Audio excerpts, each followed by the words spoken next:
Most people in 2026 are not broke because they make terrible money. They are broke because they still spend like the cheap money era and never ended. And that mistake can quietly cost a household more than $1 million across a lifetime. Not because of one catastrophic decision, but because of dozens of normalized habits quietly draining future wealth every single month. Delivery apps, streaming subscriptions, car payments, buy now, pay later plans, annual phone upgrades, convenience spending, identity purchases disguised as ordinary life. Individually, none of them feel extreme. Together, they quietly consume the exact money that could have created long-term freedom instead. Emma orders lunch from DoorDash 3 times a week because she works remotely and feels too tired to cook. Tyler finances a $52,000 SUV because the dealer tells him the payment is only $780 a month. Sarah pays for multiple subscriptions she barely uses because each individual charge feels too small to matter emotionally. And together, the leakage becomes enormous. $2,000 here, $5,000 there, $10,000 disappearing annually through convenience, financing, and invisible recurring charges most people stopped consciously evaluating years ago. And the real problem is not just the spending itself. It's the compounding loss attached to the spending. That same money invested consistently into low-cost index funds over 30 years becomes life-changing wealth. A $2,500 yearly delivery habit invested at historical market returns becomes roughly $300,000 over 30 years. A $3,000 subscription stack becomes over $350,000. Tyler's $780 monthly SUV payment invested instead becomes roughly $1.1 million over the same time period. That's where the math flips, because modern financial problems rarely arrive through dramatic collapse anymore. They arrive through systems that slowly absorb cash flow while still looking normal from the outside. The economy changed. Consumer behavior didn't. Back in 2019, people built habits during one of the cheapest money environments in modern history. Interest rates were low. Delivery apps were subsidized by investors. Streaming services were aggressively discounted. Car financing was easy. Companies cared more about growth and profitability, so consumers got trained to expect convenience at artificially cheap prices. That environment allowed people to make inefficient financial decisions without immediately feeling the consequences because the system itself absorbed much of the cost temporarily. That environment no longer exists. But the habit survived, and now corporations are monetizing those same habits aggressively because they realize something incredibly important about modern consumers. You do not need to make people wealthy to profit from them. You simply need to keep them paying continuously. That is the modern economy. Companies are not just selling products anymore. They are selling convenience, identity, emotional comfort, friction removal, entertainment, and optimization, then attaching all of it to recurring payments designed to continue indefinitely. Food delivery apps are probably the clearest example because people still mentally categorize them the same way they did years ago. Emma opens Uber Eats after work because she's exhausted and doesn't feel like cooking. She orders a burrito bowl, chips, and a drink. Inside the restaurant, the meal would cost about $16. Inside the app, the same meal immediately becomes more expensive because many delivery platforms quietly mark up menu prices before fees even begin. Then the app adds service charges, delivery fees, taxes, and the driver tip. Suddenly, the total reaches almost $30.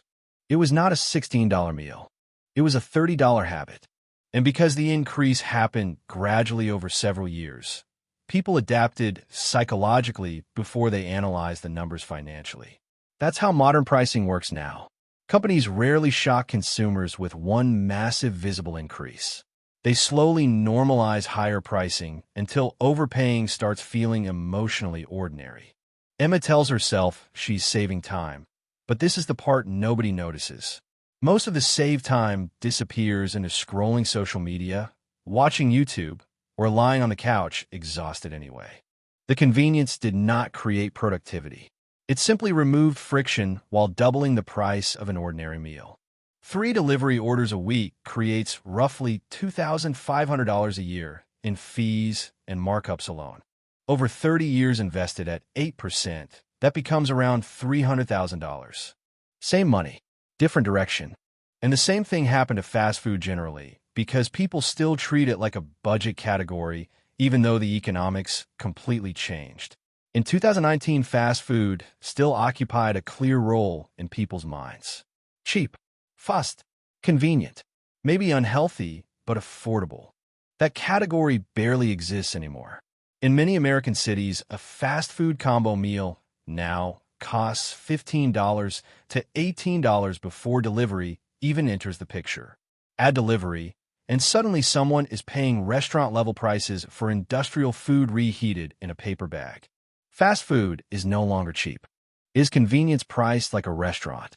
Meanwhile, many local restaurants adapted by offering pickup discounts, lunch specials, and larger portions with better ingredients. But consumer psychology stayed stuck in the previous era.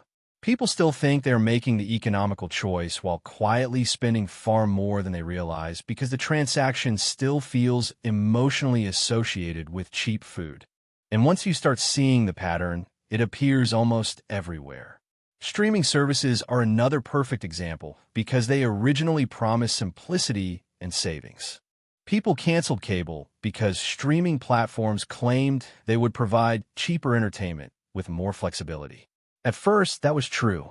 One inexpensive subscription unlocked enormous libraries of content.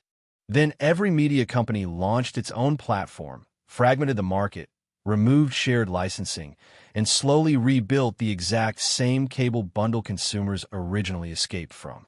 Netflix, Disney+, Max, Hulu, Apple TV, Prime Video, Paramount, Peacock. Individually, each one feels affordable enough to justify.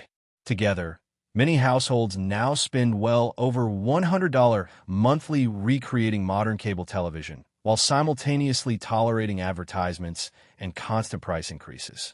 You did not cancel cable. You rebuilt it one app at a time.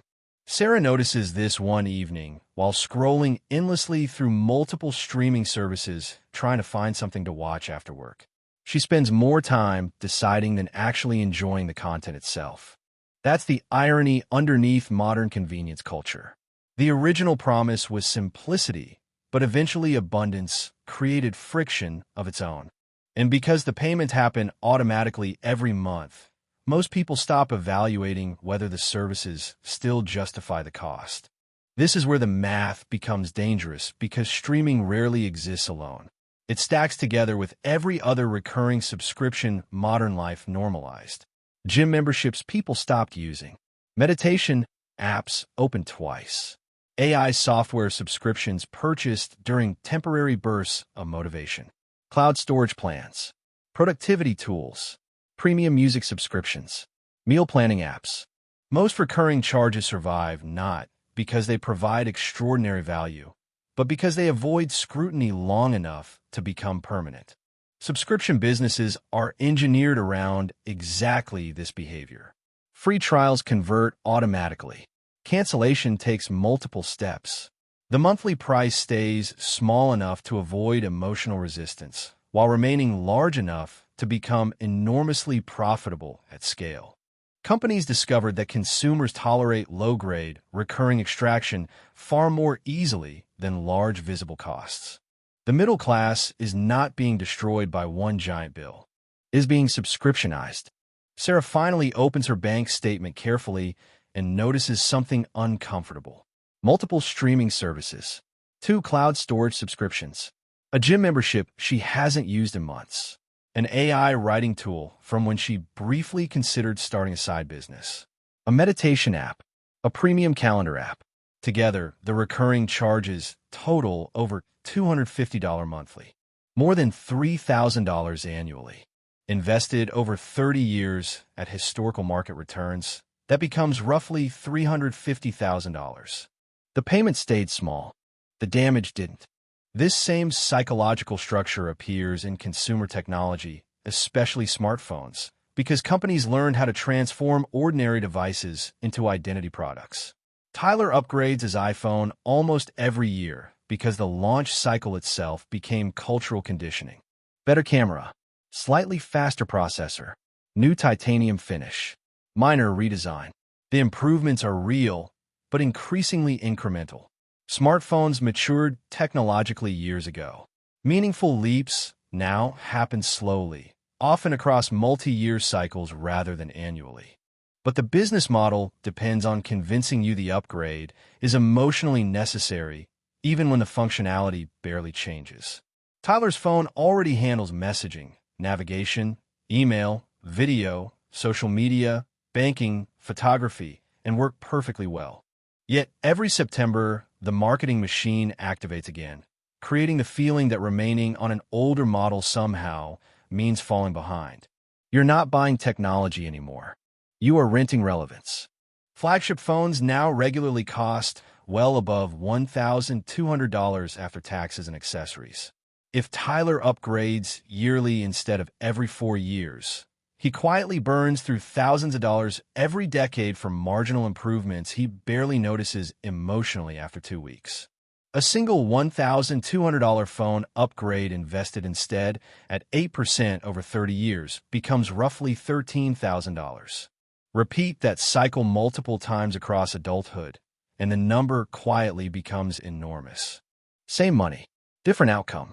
And once you understand that, the entire economy starts looking different because modern corporations became incredibly sophisticated at monetizing emotional discomfort. The wellness industry operates almost identically, except instead of selling status through technology, it sells optimization through anxiety. Greens powders, mushroom coffee, ice baths, biohacking supplements, red light therapy, hormone optimization kits. Expensive routines marketed by influencers whose actual business is making you feel permanently incomplete unless you continue buying products. Most wellness spending is anxiety monetization. And the irony is that the behaviors genuinely proven to improve health remain surprisingly basic. Walking consistently, sleeping enough, resistance training, drinking water, eating mostly whole foods. Almost every meaningful health outcome still depends more on consistency than optimization, but optimization sells better because it sounds advanced and emotionally rewarding. This is where modern consumer culture becomes dangerous because simplicity rarely generates massive profits. Complexity does. If health remains basic, there is less to monetize. But once wellness becomes attached to endless products, protocols, supplements, and subscriptions, the spending can continue forever because consumers never feel finished improving themselves. The same thing happened with buy now, pay later systems. And this is where the math flips again because BNPL did not make things affordable. It made spending emotionally painless. Furniture becomes 4 easy payments. Shoes become monthly installments. Electronics become tiny recurring charges instead of large visible purchases. The emotional pain of spending gets separated from the transaction itself, which naturally increases consumption because the brain responds differently to fragmented obligations than immediate losses. But fragmented spending still creates real pressure eventually because the obligations survive long after the excitement disappears. And once enough recurring costs stack together, something subtle starts happening psychologically. You stop making financial decisions based on long-term goals and start making them based on monthly maintenance requirements. The car payment continues. The subscriptions continue. The financing continues. The upgraded lifestyle continues. That sounds normal. It isn't. This becomes especially destructive with cars because the automotive industry perfected the art of selling monthly payments instead of actual prices. Tyler walks into a dealership expecting to buy something reasonable and leaves financing a $52,000 SUV because the salesperson never focuses on total cost. The conversation revolves entirely around affordability. Only $780 a month. That framing changes everything psychologically because consumers stop evaluating the purchase as a massive long-term financial commitment and start evaluating it as a manageable recurring obligation. But the obligation lasts 7 years. 7 years of payments. 7 years of depreciation. 7 years of insurance, maintenance, registration, and fuel costs. And this is where the math becomes brutal. Tyler's SUV loan at modern interest rates can easily generate over $13,000 in interest payments alone across the life of the loan. Meanwhile, the vehicle depreciates aggressively the moment it leaves the dealership. By year 3, the SUV may already be worth tens of thousands less than the original purchase price. The car did not cost $52,000. It cost the wealth that payment never got to build. That same $780 monthly payment invested consistently into low-cost index funds over 30 years becomes roughly $1.1 million. Same money, different direction. And here's where it gets dangerous. Cars no longer function primarily as transportation in modern culture. Companies are not just selling vehicles anymore. They are selling identity, aspiration, emotional reassurance, and status, then attaching all of it to financing structures stretching nearly a decade long. Your car payment is not transportation. It is social pressure with an interest rate. And because everyone around Tyler finances vehicles too, the situation feels normal. That's what makes these systems powerful. Collective behavior disguises financial irrationality. If everybody around you carries massive monthly obligations, the obligations stop feeling extreme and start feeling culturally expected instead. Most people do not own their lifestyle. They rent it monthly. And that is the real trap of 2026 because nothing feels catastrophic individually. The delivery app still works. The subscriptions still feel affordable. The SUV, but internally the structure behaves differently because more and more of your income quietly disappears into systems designed to keep extracting from it permanently. The economy changed. Consumer behavior didn't. And by the time you realize what's happening, the structure already feels normal enough that questioning it almost seems irrational because nothing around you looks obviously broken.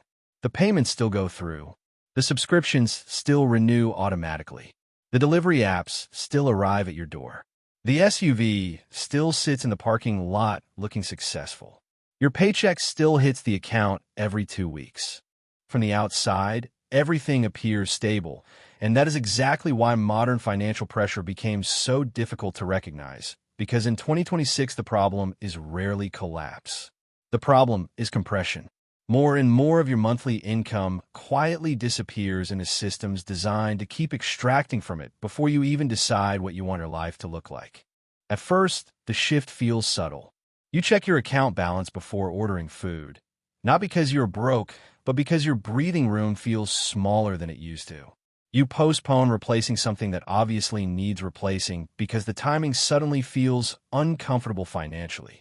You start calculating ordinary purchases against upcoming bills automatically in your head.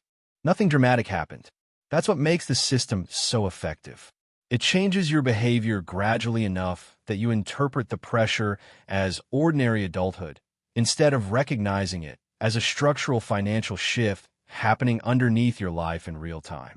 And this becomes especially dangerous because modern consumer culture trained people to associate expensive lifestyles with stability even when the underlying math says the opposite. Someone earning 6 figures can still feel financially trapped because the visible lifestyle surrounding them absorbs almost every future dollar before it arrives. Mortgage payments, car payments, insurance, subscriptions, delivery spending, financing plans, travel costs, childcare. Individually, everything still looks manageable. Together, the structure quietly removes flexibility without announcing itself as the problem. This is the part almost nobody values correctly anymore because modern culture trained people to chase appearance more aggressively than resilience. People think wealth means visible luxury, bigger apartment, newer car, premium experiences, constant upgrades. But in unstable economies, the truly valuable thing is optionality. The ability to absorb shocks without panic. The ability to survive uncertainty comfortably. The ability to leave a bad job without immediately fearing financial collapse. The ability to make decisions based on preference instead of obligation. That is real wealth now. And this becomes painfully obvious once social media enters the picture because platforms transform consumption into identity performance. Vacations are no longer just vacations. Restaurants are no longer just restaurants. Apartments are no longer just places to live. Everything becomes content, comparison, and emotional positioning at the same time. People increasingly spend money not because they consciously decided the purchase improves their lives, but because repeated exposure slowly changed what normal feels like psychologically. Sarah feels this late at night while scrolling Instagram after work. Someone is posting from Greece. Someone else upgraded apartments. Another person is driving a luxury SUV. Another couple is documenting a wellness retreat in Arizona. Individually, none of the posts feel important. Together, they create a constant low-grade emotional pressure, suggesting that upgraded consumption represents ordinary successful adulthood. Human psychology responds to repetition whether people consciously want it to or not. The luxury apartment slowly starts feeling standard. The finance car slowly starts feeling expected. The expensive vacation slowly starts feeling necessary. And this is where companies become incredibly effective because modern advertising rarely sells functionality anymore. The luxury SUV commercial is not really selling transportation. It is selling status, confidence, control, and emotional reassurance. The smartphone commercial is not selling hardware. It is selling relevance. The wellness industry is not selling health. It is selling transformation. Every industry eventually discovered the same thing. Emotional positioning drives spending far more effectively than logic ever could. That is why buy now, pay later systems exploded so aggressively over the last few years, because they solved the single biggest obstacle preventing impulsive spending. Emotional pain. A couch stops feeling like a $2,400 purchase and starts feeling like for easy payments. Shoes stop feeling expensive because the cost fragments itself into smaller delayed obligations. Electronics stop feeling like major purchases because the monthly amount appears manageable psychologically. The transaction no longer feels heavy in the moment because the financial pain becomes disconnected from the emotional reward. But the pressure still accumulates eventually. This is where people start confusing cash flow with wealth, because modern financing systems are specifically engineered to make expensive lifestyles feel temporarily affordable. Tyler technically affords the SUV because the payment fits inside his paycheck. Sarah technically affords the apartment because she qualified for the lease. Emma technically affords the delivery spending because the charges distribute themselves quietly across dozens of transactions each month. But affordability and sustainability are not the same thing. That distinction changes everything. Because sustainable financial structures create flexibility over time, while fragile financial structures slowly consume it. And once enough obligations stack together, your income starts arriving partially pre-committed before you even receive it. That is the system reveal most people miss. They're not selling products anymore. They are renting access to your paycheck. And because the extraction spreads itself across dozens of categories simultaneously, almost nobody experiences one dramatic moment forcing reevaluation. Instead, they experience something quieter. Constant low-grade financial pressure. Not panic, not collapse, just a persistent feeling that life became strangely expensive despite earning more money than before. This becomes especially uncomfortable once housing enters the conversation, because people still emotionally treat homeownership as an automatic wealth-building decision, even though the structure became much more complicated. For decades, Americans repeated the same sentence automatically. Real estate always goes up. That belief became cultural doctrine because previous generations often experienced strong appreciation combined with lower purchase prices relative to income. But the environment changed. Prices increased. Rates increased. Taxes increased. Insurance increased. Maintenance increased. And many people continued behaving like the old system still existed. This is where the math flips again, because your primary residence is not automatically a great investment simply because it gains value over time. Mortgage interest matters. Property taxes matter. Insurance matters. Maintenance matters. Transaction costs matter. A house can rise in value and still quietly reduce your flexibility if the payment structure consumes too much income. That sounds controversial. It is still true. Because once housing absorbs too much of your income, recovery from ordinary life events becomes slower by default. A repair appears. A medical expense appears. Income pauses temporarily. Suddenly the structure feels tighter than expected because there was never much room inside it to begin with. And this is where the emotional side of homeownership becomes dangerous because banks approve loans based on survivability, not comfort. The approval process asks whether you can technically continue making payments. It does not ask how your life will feel once those payments interact with every other rising cost surrounding modern life. The bank approves the loan, not the lifestyle. And because the house still looks successful externally, people defend financially dangerous housing decisions emotionally for years before realizing how much flexibility quietly disappeared underneath them. A new opportunity appears in another city, but moving suddenly becomes complicated. Taking time away from work feels impossible. Risk-taking shrinks. Adaptability shrinks. Options shrink. The lifestyle looks stable. The structure becomes rigid. This is why flexibility matters more in 2026 than it did 10 years ago, because the economy itself became far less predictable. Industries shift faster. Technology changes faster.